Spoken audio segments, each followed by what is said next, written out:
I guess he's just different. He's different. I know what it's like to feel different. I'm just different. The movie Fantastic Mr.Fox is a book adaptation by Ronald Dahl, directed by Wes Anderson. Believe it or not, this is my first Wes Anderson film that I have watched. And I say that as I take a lot of inspiration from Wes Anderson. But I've never really gotten around to watching any of his films till now. How exactly is Fantastic Mr. Fox Wes Anderson's greatest film? If you have seen the film, or if you haven't, let's have a quick rundown. The film is about a fox who makes a promise to his wife one day about stopping his stealing habits because of a child they have on their way. No, it just falls straight right down. Whew. I guess it's not spring-loaded. I'm pregnant. Wow. We're gonna have a cub. Honey, that's great news. If we're still alive tomorrow... If we're still alive tomorrow morning, I want you to find another line of work. Okay. 2 human or 12 fox years, and Mr. Fox really just isn't enjoying life anymore.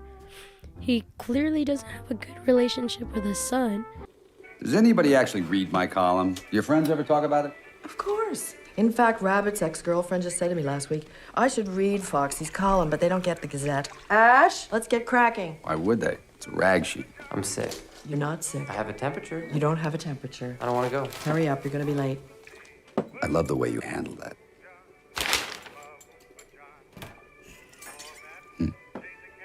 Your cousin Christopherson's coming on the 6th. I want you to be extra nice to him, because he's going through a very hard time right now. Where's he gonna sleep? We're gonna make a bed for him in your room. I can't spare the space. Put him in Dad's study. Dad's study is occupied by Dad. I don't want to live in a hole anymore. It makes me feel poor. We are poor, but we're happy. Come see, come sa. Anyway, the views are better above ground. Honey, I'm 7 non-Fox years old now. My father died at 7.5. I don't want to live in a hole anymore, and I'm going to do something about it. He gets a new house for them near 3 farmers. Right. Plus, moving into the most dangerous neighborhood in the country for someone of your type of species. You're exaggerating, Badger. I'm sugarcoating it, man. This is Bogus, Bunce, and Bean, 3 of the meanest, nastiest, ugliest farmers in the history of this valley. Really? Tell me about them. Mr. Fox plans one final scheme to steal from the farmers. This is where he kind of leans towards his animal instincts and breaks his promise to his wife. Not only does this put his family in danger, but it also puts the community into danger, while the farmers try to force them out. And they all essentially stay underground. That is essentially the main plot. There's so many small things about the script that just makes the story great. They portray the animals with human traits. And summation, I think you just gotta not do it, man. That's all. I understand what you're saying, and your comments are valuable, but I'm going to ignore your advice. The cuss you are. The cuss am I? Are you cussing with me? No, you cussing with me? Don't cuss and point You're at me. gonna cuss with someone, you're not gonna cuss with me. Mr. Fox with the need to be fantastic, Ash's need for validation, and his jealousy towards his cousin, and the sadness of the mother when Mr. Fox breaks his promise towards her. The script also doesn't really end in a happy ending.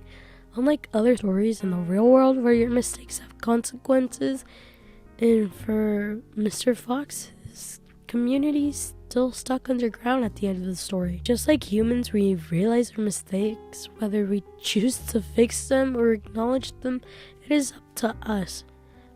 But Mr. Fox chooses to fix what he can. He wants to be better, but he also realizes he doesn't have to be the quote-unquote fantastic. We learned that during this monologue. But I have a possible theory.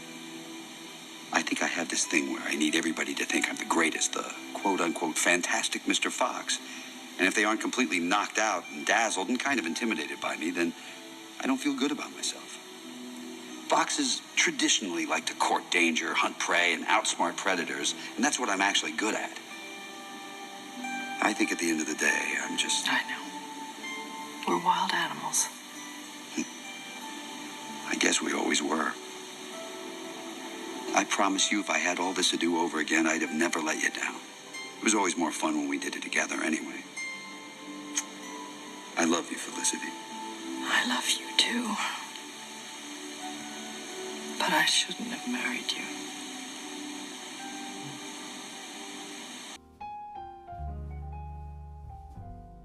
Animation films during the year 2009 were great. We get films like Up, Princess and the Frog, and Coraline, which is another stop-motion film, just like Fantastic Mr. Fox. The film is well done to capture every small detail. Starting the film, we get a scene of the adaptation of the book, but it's not a simple text. It's the actual book that Mr. Fox is holding, or the animation of Mr. Fox starting his Walkman. In terms of the animation, Wes Anderson had the actors and scenes that they wanted it to be like. They had them recording outside, like on a bike.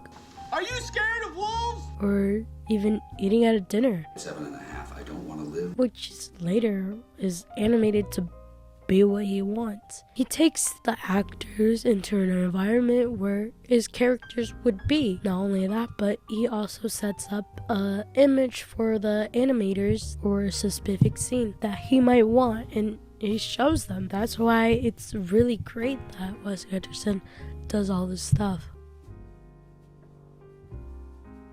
The cinematography is something I can talk about for hours. I study a lot on cinematography because that was my whole AP photography inspiration, and I can say I've learned a lot about the big three: the lighting, camera angles, and color. The lighting in Fantastic Mr. Fox is great because it's like real life.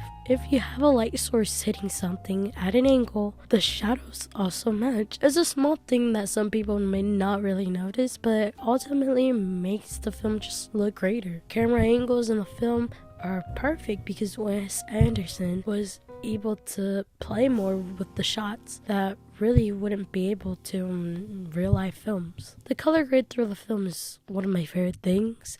The film starts in a very orange and yellow tone, which makes sense because Fox colors are usually warm tones. When Mr. Fox is doing something he isn't supposed to, we see this at night, so the color changes to a dark blue for a more mysterious vibe. Or how the film progresses from orange to blue to brown and black when Mr. Fox confesses his flaws and mistakes, and towards the end of the film it turns more gray and white. I would like to assume that the dark colors are when he's at his lowest point, while the gray and white is when he's now accepting what his life has become.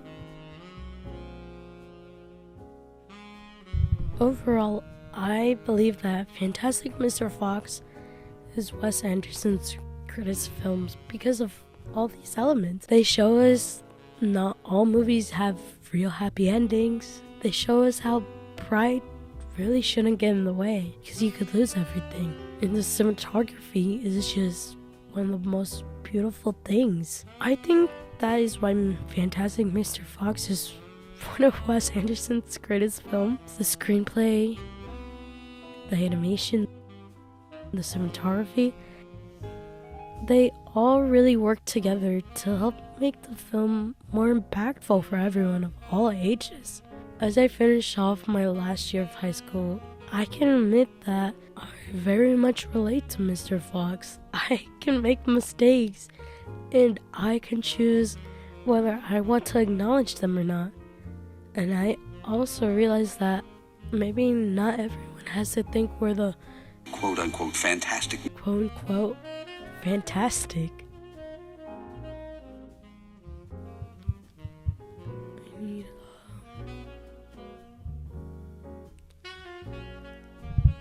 I don't have a fox. I wish I had a fox. This would